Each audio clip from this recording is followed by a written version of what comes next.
Olá, seja bem-vindo ao Conversa Pública, um programa da Comissão Especial de Gestão Pública do Conselho Regional de Administração do Rio de Janeiro.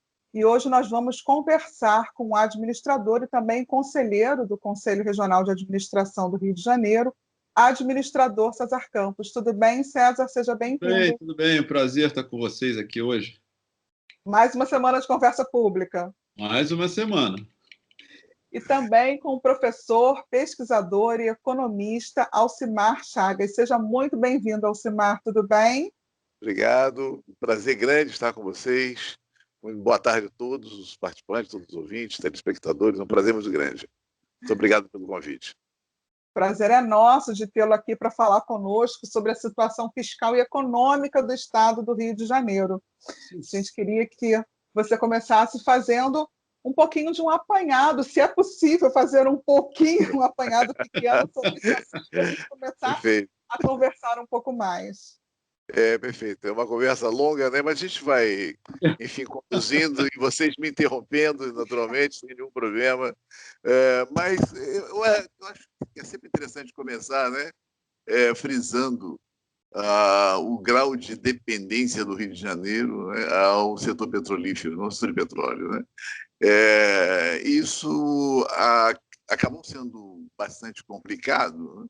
Porque isso gerou uma acomodação muito grande dos gestores que não buscaram, que não olharam para as atividades, as outras atividades, né? Especialmente as chamadas atividades tradicionais, porque é muito cômodo, na verdade, né? O setor de petróleo É o chamado dinheiro fácil. Exatamente. Então, quando chega muito fácil, né? Cai direto sem nenhum esforço, né? Existe uma tendência natural a essa acomodação. Isso foi muito ruim, né? Muito ruim, porque a nossa atividade industrial, por outro lado, também ela vem se enfraquecendo bastante, né? Sim. Dizem que sofremos um processo de desindustrialização muito forte, né? Isso é verdade. Indústrias importantes nossas estão muito frágeis, né? Então, eu diria que não fizemos o dever de casa, né? O dever de casa não foi feito. Isso. E além disso, essa questão tão séria, essa dificuldade política, né, tão grave que nós temos no Estado, e visível à luz de todos, né? Corrupção, prisões, enfim. O nosso quadro, né, vamos dizer assim, político tem deixado muito a desejar. Concordo com você, Alcimar, está numa fase assim muito triste. É verdade. Acho que uma coisa que eu tenho falado, Alcimar, como é que eu sempre fui servidor público, né? Tenho 40 anos de serviço público, já me aposentei, etc. Mas eu nunca vi o Estado do Rio de Janeiro com a autoestima tão baixa. Sim. É impressionante como é que não tem havido nenhum tema, nenhum assunto que tenha levado as pessoas a se empolgarem ou a criar um clima até de disputa de ideias. É impressionante, é uma mesmice que a gente está, assim, muito, muito grave, né? Então, uma das razões que eu te convidei hoje aqui é porque você fala de uma forma sobre a questão do Rio de Janeiro que me chamou muita atenção, que foi a questão seguinte: quando você fala quando a gente vê a nossa dependência do petróleo, né, do óleo e gás, etc., você falou uma coisa num dos seus artigos ou numa entrevista, não me lembro bem, em que você disse o seguinte: isso foi um fato histórico. Sim, exatamente. Aconteceu. Não está no programa de ninguém, não era um planejamento. Né? É verdade. E tem uma teoria até da administração, né? Uns pesquisadores da área de inovação tecnológica, né? Eles chamam a atenção para a questão da capacidade de absorção, né? Você, quando tem um acidente histórico desse, que vem de cima para baixo, cai, né? Você pode tirar proveito disso. Como é que você pode tirar proveito disso? Quando você tem a capacidade de entender perfeitamente o que é isso, né? E transformar essa informação, né, em benefício do Estado, do local, da região, né? Quer dizer, desenvolvendo inovações capazes, né, de absorver as externalidades disso, esses benefícios. E nem isso a gente conseguiu fazer, né? Mas isso Porque, é na que verdade, chama atenção, porque quando se fala de óleo e gás aqui no Estado, fala-se como se fosse assim uma vocação, né? sim, exatamente. Quando, na realidade, vocação é um processo cultural que se Sim, desenvolve, histórico, etc. sim, E o petróleo não foi isso. O petróleo foi um fenômeno histórico que perfeito. aconteceu a partir da década de 70, né? Sim, Logo após uma grande crise que a gente teve em 73 de petróleo, então foi assim considerado o máximo e tal. Estamos salvos e esqueceram de fazer, como você falou aqui no início, esqueceram de fazer o dever de casa. exatamente. Tanto é que hoje, se você olhar os dados da indústria, por exemplo, né, a indústria extrativa é que salva, na verdade, a indústria geral, né? E a indústria extrativa envolve o petróleo. Exatamente. E outra coisa, nem, vamos dizer assim, expandir, né, a cadeia produtiva, nós conseguimos nem expandir essa cadeia produtiva. Né, nós conseguimos, porque o processamento mesmo, a Sim. gente sabe que não acontece aqui, né? Essa luta, essa briga toda agora, culpando, enfim, um monte de outros elementos, né? Por conta da nossa reduzida receita. Porque é tributado em São Paulo, porque não é tributado na origem, aquela coisa toda. Mas, na verdade, isso está institucionalizado. Você pode até brigar por isso, claro, tem a menor dúvida, né? Você tem que lutar pelos seus direitos. Agora, o que está institucionalizado está. Você precisa considerar uma situação dada, né, e fazer o seu dever de casa. É um dado de realidade. Não tem jeito, né? É um dado de realidade. Você vai continuar brigando para você Exato. ter os seus direitos preservados, ou conquistas, ou reivindicações, né? Sim, Preservar, perfeito. mas não pode deixar de trabalhar com dado real, né? Não, Quer a sua dizer, que é situação. o que está na mesa. O petróleo, desculpa, ele é finito, a gente sabe disso. E um detalhe interessante, certo? Em 2009 exatamente, a Bacia de Campos atingiu seu ápice, o seu máximo, né? Em torno de, se não me engano, 86% da produção de petróleo do país. Oh. A partir daí, ela começa a declinar lentamente. Né? Isso não foi observado pelos gestores, que continuaram, né, aumentando a sua receita de custeio, a sua despesa de custeio, suas despesas correntes, mesmo com a queda gradativa. Só foi sentido, na verdade, essa queda em 2014, quando houve definitivamente um choque, né, no setor de petróleo, em que os preços desabaram, aquela coisa toda, e sentiram na pele, olha, é agora aconteceu, de fato, uma queda abrupta da receita, né? E aí não tem mais jeito, porque... Não, inclusive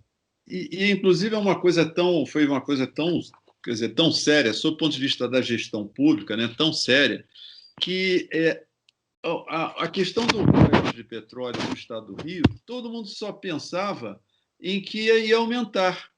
Sim, exatamente, essa é a Ninguém expectativa. raciocinava como sendo algo oscilante em função de toda a geopolítica aí mundial, né? Sim. Que oscila sem o menor controle, sem a menor possibilidade de interferência do Estado do Rio de Janeiro no problema. Só fica com a consequência. E, no entanto, todo mundo achava que fazia projeções orçamentárias sempre aumentando, sempre colocando e gastando cada vez mais em função da receita esperada. Fala-se tanto em planejamento, né? Mas parece que isso é deixado de lado. Porque o planejamento pressupõe você olhar o médio e longo prazo, né? Então, você precisa levar em consideração que nós exportamos commodities, né? E que esses preços são definidos fora. Nós não temos nenhum poder, vamos dizer assim, sobre essas mudanças, né? E, na verdade, dependemos ainda da movimentação internacional. Nós exportamos para grandes países que também tem os seus problemas, tem os seus conflitos, né? Então, você vê, ficamos dependentes da Ásia, que depois entrou em conflito com os Estados Unidos, aumento da oferta de petróleo no mundo, né? Essa crise entre esses países, crise comercial, né? E crise econômica que reduz a demanda, nada disso foi observado, né? Não foi observado, tanto é que quando houve choque, né, mais abrupto, né, da queda do preço do petróleo, foi um caos, né? Quer dizer, a Aí economia... coincidiu essa questão da queda de petróleo, quer dizer, coincidiu também com os problemas da Petrobras, Sim, causados pela também. má gestão, pela corrupção, A pelos política, escândalos. verdade. Juntaram as duas coisas. O Rio de Janeiro ficou assim como sendo o centro, né, o centro do caos, né? Sim, Porque é verdade. teve a perda econômica mundial, da crise mundial do petróleo, como teve a crise interna na questão da gestão pública, de corrupção e dentro da Petrobras, e a Petrobras enxugando tanto por conta do preço do petróleo, quanto em função de buscar de novo um equilíbrio ali, de É. equilíbrio financeiro. Perfeito. Aí você imagina as empresas estrangeiras que investem dinheiro no setor, como elas ficam, né? Qual a expectativa dessas empresas? Evidente, um pavor, né? Um pavor em relação a colocar, em manter o seu padrão de investimento, né? Então é uma situação bastante complexa, sabe? E o Rio de Janeiro também, quer dizer, eu critico ainda, né? A discussão muito concentrada na capital e na região metropolitana e um certo esquecimento do restante do Rio de Janeiro, né? E isso é um outro problema muito sério, né? Já que é preciso, quando eu falo dever de casa, é preciso você pensar na sua função de produção, né? Na sua Sim. função de produção. Quando as pessoas falam em dinheiro novo, né, eu fico abismado, né? Dinheiro novo para eles, de repente é bater em Brasília, né? Enfim, cobrar do presidente, enfim. Para mim, dinheiro novo ele deve vir de ampliação da sua estrutura produtiva. Dinheiro novo vem daí, eu vejo dessa maneira, né? Você melhorar a produtividade, competitividade, que aí você tem emprego, renda, pagamento de tributos, aumento das transferências. Para mim, dinheiro novo está aí, né? Até porque o governo federal tem lá os seus problemas também. Também não tem dinheiro novo. Não tem dinheiro novo. Você, qual é o tipo de justificativa que a gente pode dar para essas situações? Porque a gente entende que são profissionais que estão ali, a gente sabe da questão política, mas são governos e mais governos que isso vai acontecendo. Tem alguma explicação para isso? Técnica? Eu estou pensando da seguinte maneira, viu, olha só. Eu acho que a gente tem que levar em consideração que nós estamos no estágio da nossa democracia, né, que permite ainda essas contradições, né? Permite essas contradições. Ou seja, olha para o Rio de Janeiro hoje, para a capital, né, do Rio de Janeiro, você vai ver quem são os dois candidatos, né, que estão disputando, né, a vaga de prefeito do Rio de Janeiro para os próximos 4 anos, né? Quer dizer, o próprio o padrão de democracia, o nível de democracia que nós temos hoje. Isso acontece no Rio de Janeiro, acontece em São Paulo, que está acontecendo também lá. São Paulo, o interior, Campos dos Goytacazes, uma cidade riquíssima, né, produtora de petróleo, né? O filho da família Garotinho está disputando com o filho da família do médico Arnaldo Viana, que já foi prefeito aqui também, quer dizer, teve uma experiência terrível, terrível, né? Então, quer dizer, a gente não consegue avançar, sabe, em termos qualitativo. Então, é uma questão sociológica que é preciso ser trabalhada, né? E aí sim, quando você dá um salto, evolui um pouco, você tem lideranças melhores, mais participativas, né? Eu acho que tudo isso compõe a explicação desse grande problema, né? As pessoas acham que é normal ter lideranças tão ruins. Eu tenho ouvido do Rio de Janeiro o seguinte: a corrupção não é o problema. Meu Deus do céu, Quando você fala uma coisa dessa, que a corrupção não é problema, Que você concorda. poxa, aí é difícil, né, César? O problema é de receita. Nós temos uma carência de receita. Né? Se é para rir, se é para rir, César, eu também tenho problema de receita. Nós todos temos problema de receita. Dinheiro novo, então, eu adoraria dinheiro novo. Mas, Alcimar, tem uma... quando a gente fala... quer dizer, o Rio de Janeiro, acho que passou aí está passando por um processo que eu espero que seja um processo de depuração, porque foi muito doloroso, né, todos esses últimos 5 anos aqui no Estado, foi assim, muito doloroso, até porque, por exemplo, você tem o caso do governador Sérgio Cabral, que fez uma gestão, sob o ponto de vista de como liderança política e como gestor, ele deu passos muito corretos e muito, muito bons. Ninguém sabia o que estava por trás. Então, se não tivesse havido a irresponsabilidade, a ganância e uma série de outras coisas, seria certamente uma excelente gestão, porque foi inovador, foi mobilizador, conseguiu articular bem, mas ninguém sabia o que estava por trás. Né? Uma pena, porque entrou uma questão de valores, né? Sim. De valores, não sei, de valores morais, éticos, etc.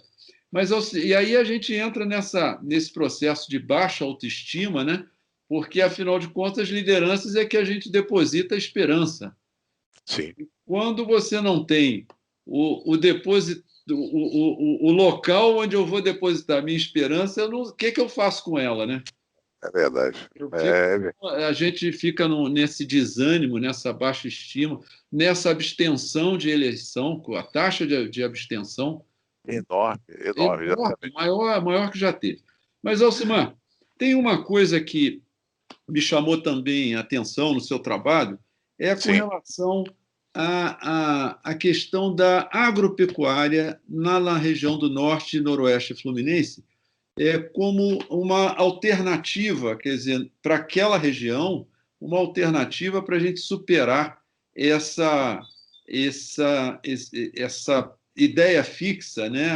Ideia única de que é o petróleo e gás que vai nos salvar, quando, na realidade, a gente tem outros recursos. O Estado do Rio de Janeiro é maior do que isso, que o petróleo e gás venha como sendo o reforço de tudo que a gente está querendo realizar, mas não que seja a essência, né? Exatamente. Veja só, existe a teoria do desenvolvimento regional, não é? Ela, na década de 60, ela tomou, vamos dizer assim, cresceu bastante, né? A sua aceitabilidade. Exatamente porque era aquela ideia de você interiorizar, né, o desenvolvimento.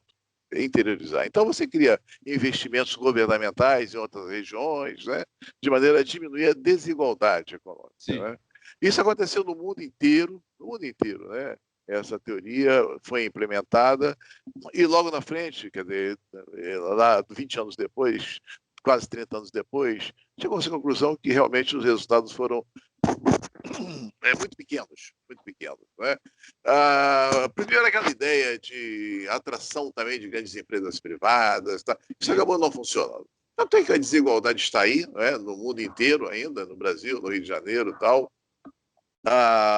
E aqui, por exemplo, no Rio de Janeiro, aqui no Norte Fluminense, a Bacia de Campos, nós temos empresas multinacionais, né, investimentos numa dimensão muito, muito elevada para o petróleo, Porto do Açúcar está aqui em São João da Barra, né? Enfim, investimentos públicos e privados, né?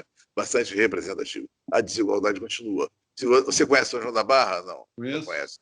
Conhece. Se você chegar em São João da Barra, você não vê vestígios de petróleo, de porto, de nada disso. Né? É algo que está acontecendo lá que não interfere na cidade. Né? Então, o desenvolvimento regional, da forma em que se pensou, não funcionou. E aí tem um passo adiante, que é o desenvolvimento endógeno. Né? Sim. Então, aí é que está a grande jogada, aí que está a grande alternativa. No desenvolvimento endógeno, você precisa tratar essas questões de maneira diferente Uma reorganização produtiva é fundamental. E aí você tem que dizer o seguinte, olha, a visão microeconômica que nós conhecemos, ela não atende a esse processo. Por quê? A visão microeconômica é a empresa isoladamente, individualmente. Né? Se você pensar nos produtores rurais, por exemplo, aqui da região, ou de qualquer região, né? Eles são empreendedores, empresários, né? Com todas as dificuldades que você possa imaginar, de acesso ao crédito, tecnologia, gestão, tem todas as dificuldades. Né? Então, eles não conseguem, na verdade, ser competitivos. Não tem dúvida, não tem escala, não tem escala. Então, quer dizer, essa visão microeconômica não funciona. Então, você precisa dar um passo adiante por uma visão mesoeconômica. Essa visão mesoeconômica é o desenvolvimento territorial. A escala deixa de ser do produtor e passa a ser do território. Aí eu estou falando de uma condição da ação coletiva, da colaboração entre os produtores, né? Da cooperação e reciprocidade, porque quando eles trabalham de forma conjunta, né? Eles recuperam a questão da escala, do crédito, enfim. Mas só que não é somente esse ator. Esses atores não são somente esses atores. Você precisa completar esse quadro com outros atores, que aí entra o governo, que aí entra a universidade, e a gente chega a uma outra discussão, que é da tríplice hélice, né? Que não é uma discussão também nova, basicamente nova, que veio da Europa e tal, e Isso. Que integra esses três envolve os três elementos, governo, empresa, etc. Né? Exatamente. E você cria um processo de governança, né? Que é um cobertor, vamos dizer assim, é uma rede de proteção. Conforme nós falamos muito agora na rede de proteção para a pandemia, né? Que entra empresa privada, entra governo, entra todo mundo. É exatamente isso, entendeu? Mas só que essa coisa que, a princípio, alguém pode dizer assim, mas isso é simples de fazer. Não é, altamente complexo, porque aí nós temos um outro problema. Um outro problema que é a dificuldade, né, vamos dizer assim, a dificuldade em trabalhar de forma conjunta. Esse é que é o grande desafio. Nós que somos da área de administração, né, a gente esbarra muito nessa questão quando vai desenvolver algum projeto, seja até dentro de empresa. Isso. E dentro da empresa, às vezes, a colaboração só vem na medida em que você tenha uma determinação e não exatamente um envolvimento, uma compreensão. Vem de cima para baixo e diz, tem que fazer e ponto final. Porque a questão da solidariedade e colaboração, acho que são passos assim os mais elevados do ser humano, né? E aí a gente foge de novo da economia, da política, está entrando em outras áreas. Tá vendo só? O problema, ela exige a integração de diversos conhecimentos. Exatamente. Diversos conhecimentos, está vendo só? Então, essa questão da cooperação, da falta, da dificuldade de cooperação, aliás, a gente pode ver no dia a dia, na universidade, né? Quem trabalha em universidade, com pesquisa, a dificuldade de você criar um grupo de pesquisa. Na empresa, como você falou, Sim, a dificuldade de você articular parceiros em torno de um objetivo comum. Então, você precisa resolver esse problema. Né? Inclusive, no caso de desenvolvimento regional, você esbarra em outra questão também, que está junto, que são as instituições. Sim. Você tem que ter as instituições também integradas, cooperativas, que participem desse processo, né? Sem dúvida, as instituições elas são fundamentais, né? Mas a gente observa, quando eu olho aqui para a minha região, eu gosto muito de olhar para o local, para a região que você tem o maior domínio, né? Porque isso vai se repetir em outros lugares, né? Muitas vezes a gente está atacando Brasília, olhando para Brasília, e esquece de olhar o seu local, né? Mas é tudo igual. Aqui em Campos, por exemplo, tem diversas universidades, né? Então, diversas iniciativas de criar um parque tecnológico, de uma incubadora. Toda universidade, cada universidade quer ter o seu, cada instituição quer comandar a sua, entendeu? É aquela velha história, eu não vou botar uma azeitona na empada do certo. É isso mesmo, é isso mesmo. Então, quer dizer, Você falou uma outra coisa, Alcimar. Isso é em todo lugar. em todo lugar. A gente encontra isso como pelo Conselho, por conta das várias faculdades, universidades, é em toda a região, é Norte Fluminense, é o Sul Fluminense, é o Centro, o Médio Paraíba. Olha, é impressionante que é o mesmo fenômeno.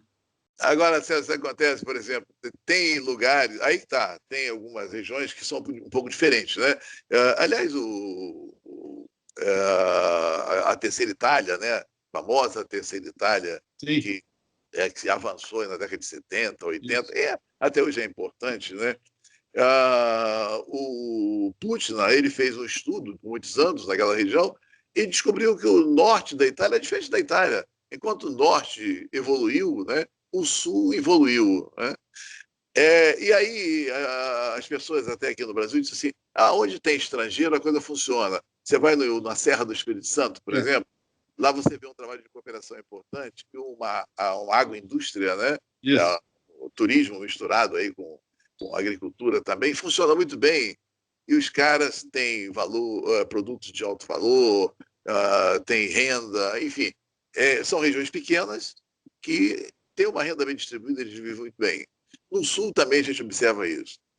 Isso. Mas eu digo o seguinte, isso também não é verdade. Não é porque são espanhóis, são alemães, são italianos, são portugueses que isso acontece, não. O que eles chamam de capital social, que é essa capacidade de articulação, isso nós quebramos, vamos dizer assim, no Rio de Janeiro, porque existia um padrão de capital social melhor no Rio de Janeiro. Sim. As pessoas se doavam mais, se integravam mais, né? Isso veio diminuindo, né? Eu não sei. Aqui pela minha região, eu arrisco dizer o seguinte: do momento que os governos, né, eles ficaram mais com os orçamentos mais robustos, né, tá certo? As coisas começaram a mudar. O poder político se empoderou frente à sociedade, entendeu? Se empoderou e passou a ter um domínio total. Isso responde um pouco o que a Kátia perguntou. Você olha para o nível dos políticos, de muitos políticos, né? Você vê que são pessoas muito frágeis. Isso. Para ter o domínio sobre uma população. O que se destaca é raridade, não é a rotina. Exatamente. Quase bairrista, né? É uma coisa quase bairrista, né? É verdade.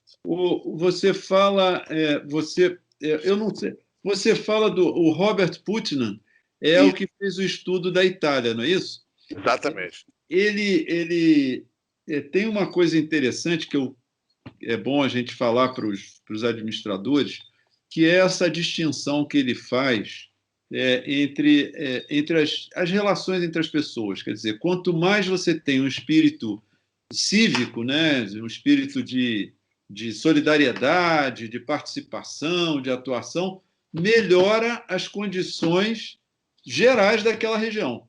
Perfeito. Que é o que ele apresentou no estudo da Itália, entre o norte e o sul, né?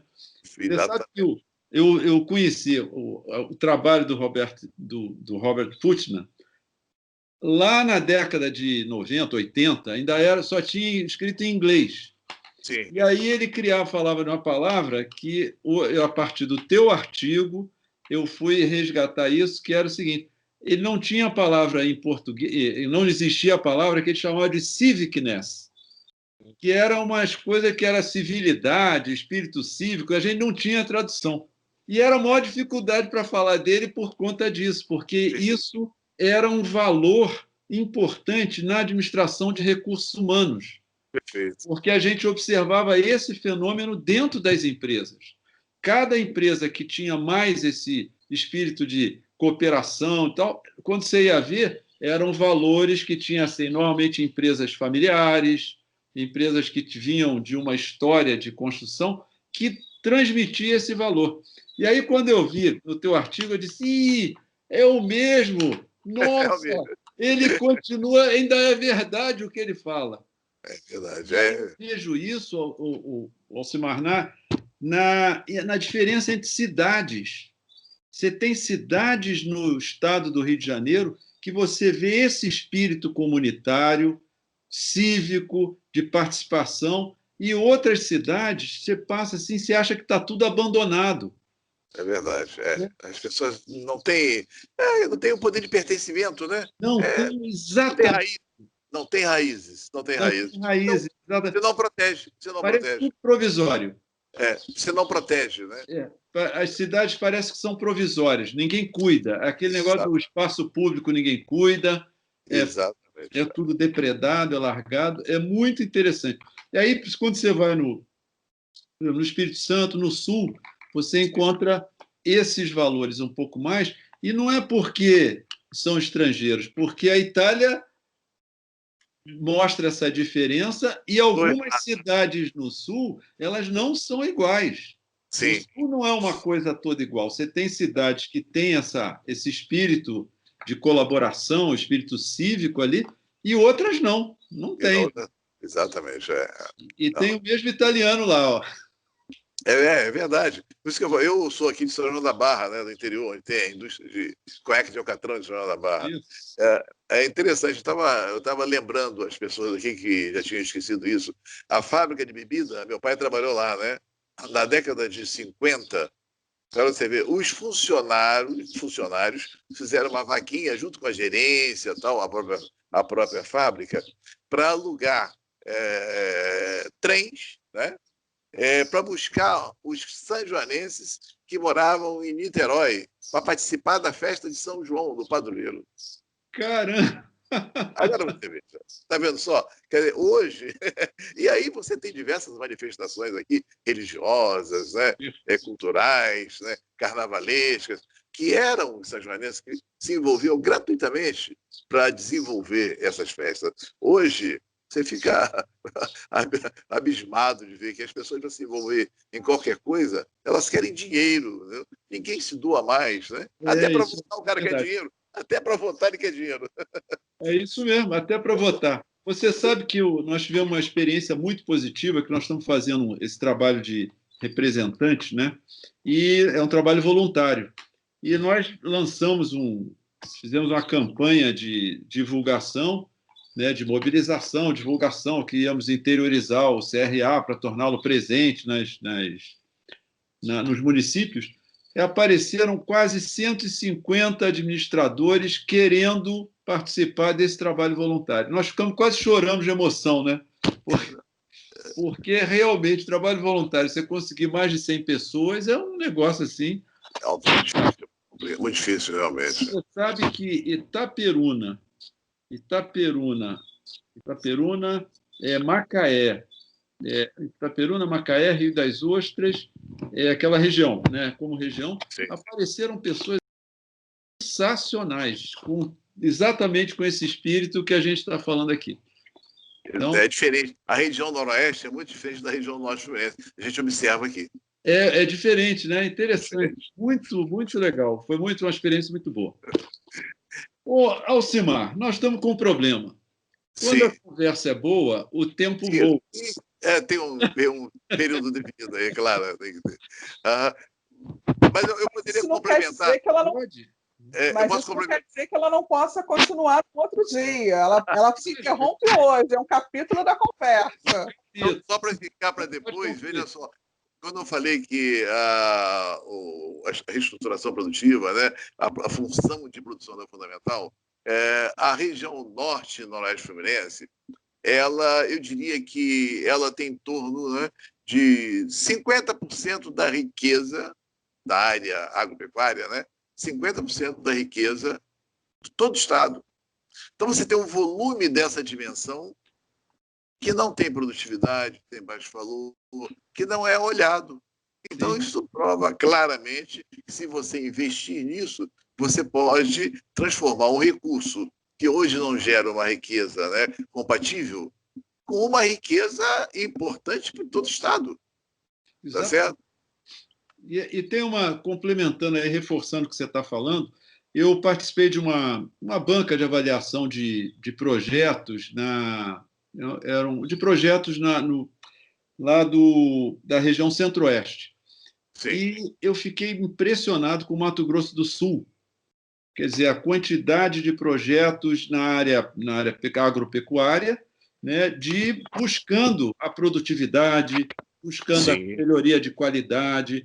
Olha, mas assim eu fiquei surpreso, dá vontade de pegar o povo aí de Norte Fluminense, Noroeste, até, olha, vai fazer um estágio lá no Mato Grosso do Sul, porque eles tinham essa realidade antes, né? Uma área enorme, mas com taxas de produtividade baixíssimas, né? Perfeito. Acabaram fazendo mudou uma cultura lá, as prefeituras se envolveram, foi muito interessante.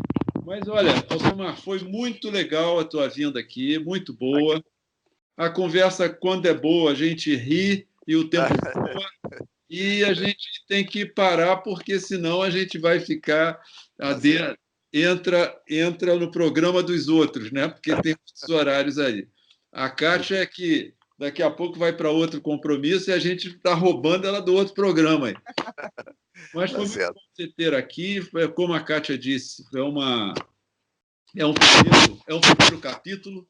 Perfeito. Os outros, porque a preocupação com o Estado do Rio para a gente também é muito grande. A gente tem que dar a volta por cima. Ele é muito mais do que estou falando dele agora. Ele tem Perfeito. Fantástico. Tá bom? Eu agradeço a vocês, né? Foi um prazer muito grande, foi muito boa a conversa realmente, e estou à disposição para novos capítulos. Certo? Grande abraço. Kátia, até para você retornar e falar um pouquinho sobre o seu trabalho junto do NOPERT, né? Que o tempo foi tão acelerado que a gente não conseguiu entrar nesse capítulo que é tão importante. Muito obrigada, Alcimar. Só mandando. Tá certo? Vocês acompanhando. Tá. Grande abraço. Um abraço. Grande abraço. Obrigado aí pela sua participação. Tá bom? Obrigado. A gente agradece a sua presença aqui no Conversa Pública e a presença também de quem ficou com a gente aí, escutando esse nosso bate-papo, e certamente vai buscar outras conversas públicas aqui na CRRJ Play. Até o próximo encontro. Até, tchau. Um abraço.